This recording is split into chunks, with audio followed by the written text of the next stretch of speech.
Hi, everyone, and welcome. Today, we're going to tackle a topic that's a primal fear for so many of us, snake bites. But we're going to turn that fear into knowledge. We'll actually follow the story of a farmer in India to see exactly what to do and what not to do when faced with some of nature's most powerful poisons. So let's just dive right in. Picture this, a 45-year-old farmer, out in his field, just a totally normal day. And then, bam, a sharp pain in his foot. He looks down, and there they are. Two tiny puncture marks, and the skin around them is already starting to swell. And right there, the clock starts ticking. Okay, so the very first question, and it's a big one, is this: was that snake venomous? In our farmer story, the villagers actually managed to kill the snake and bring it with them to the hospital. Now look, we absolutely do not recommend you do this. It's incredibly dangerous. But it did give the doctors the best clue possible. But what if you don't have that advantage?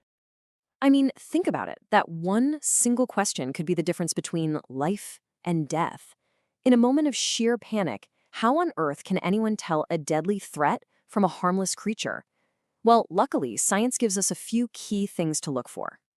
Okay, so check out this chart. It really breaks down the key differences. Let's start with the bite itself. See those two clear fang marks? That's often a dead giveaway for a venomous snake. Those fangs are built to inject venom. A non-venomous snake, on the other hand, well, their bite might look more like a scratch or a whole bunch of little teeth marks. And here's another great tip. Look at the belly scales. Venomous snakes often have these big, single scales that go all the way across their belly. Non-venomous ones, theirs are usually smaller and don't cover the whole width. These are the details that can make all the difference. So imagine that moment. A bite happens, panic is gonna set in, for sure. But what you do in those next few minutes, absolutely vital. For our farmer, this is the point that's gonna determine just how bad things get before he can reach a doctor. And believe me, there's a right way and a very, very wrong way to handle this. First things first, forget pretty much everything you've seen in the movies. The correct thing to do is actually pretty simple. You just have to remember to do it right. First up, R is for reassure. Panicking makes your heart beat faster, and that just pumps the venom through your body quicker, so stay calm. Next, I is for immobilize. Keep that arm or leg as still as you possibly can to slow the venom's spread. GH stands for get to a hospital. Seriously, this is not something you can treat at home. It's a real emergency. And finally, T is for tell the doctor everything you can about the snake. Simple, effective, and it could save a life. And this is so important to get. Sometimes doing the wrong thing is even more dangerous than doing nothing at all. Let's look at these common myths because they are seriously harmful. Cutting the wound, trying to suck the venom out with your mouth, or tying a super tight tourniquet, these things don't just not help, they actually make everything way worse. They can cause massive tissue damage and infections. And things like snake stones or other folk remedies, they're completely useless. The only cure is in a hospital, period. All right, so our farmer made it to the hospital. Phew. Now the pros take over. Even with the snake right there, the medical team has to confirm the threat to pick the right treatment. And in India, that usually means looking for one of the big four. These are the 4 species that are responsible for most of the deadly snake bites in the entire country. So here's where it gets really interesting. These venoms attack the body in 2 totally different ways. First, you've got neurotoxic venom from the cobra and the krait. This stuff attacks your nervous system. You can think of it like it's shutting down your body's electrical grid, and that can lead to paralysis and stop you from breathing. Then you have vasculotoxic venom from the vipers. This stuff attacks your blood and your circulatory system, your body's plumbing, causing massive bleeding and organ failure. You can see why knowing which one they're up against is absolutely critical for the doctors. Okay, so the farmer is exactly where he needs to be. Based on that terrible swelling and the snake they brought in, the diagnosis is a viper bite.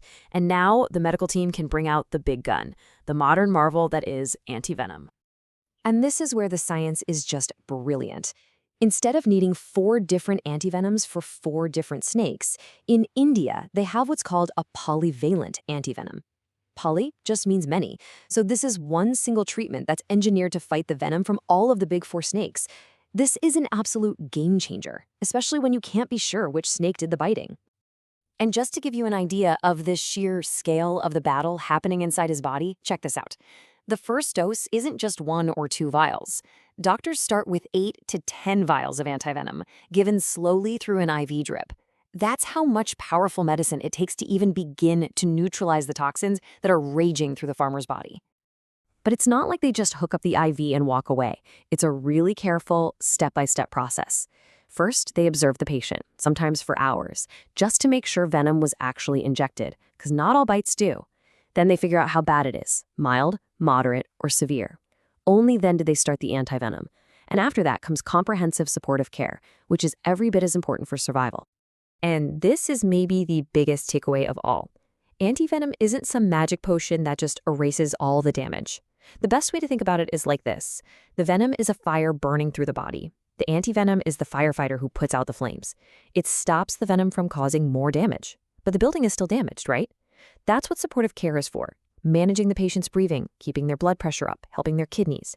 That's what keeps them alive while their body starts to heal. So, the good news is our farmers survived thanks to a combination of quick reactions, the right first aid, and just incredible modern medicine. And it really leaves you with a powerful thought, doesn't it? A few milliliters of a serum, created by science, can completely neutralize one of nature's deadliest weapons. It's just an amazing reminder that for all the complex threats out there, from venoms to viruses, our best defense will always be understanding the science behind them.